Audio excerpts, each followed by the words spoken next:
Welcome to our channel. In this video I'm going to show you how to block screenshots for chats on IMO. Let's start. At first you have to open your IMO app.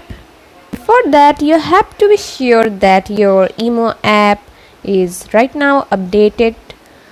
Then tap on your profile. After that tap on settings.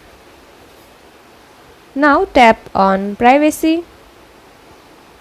Once you have done this, you guys can find out this page and then you can tap on chat and call privacy.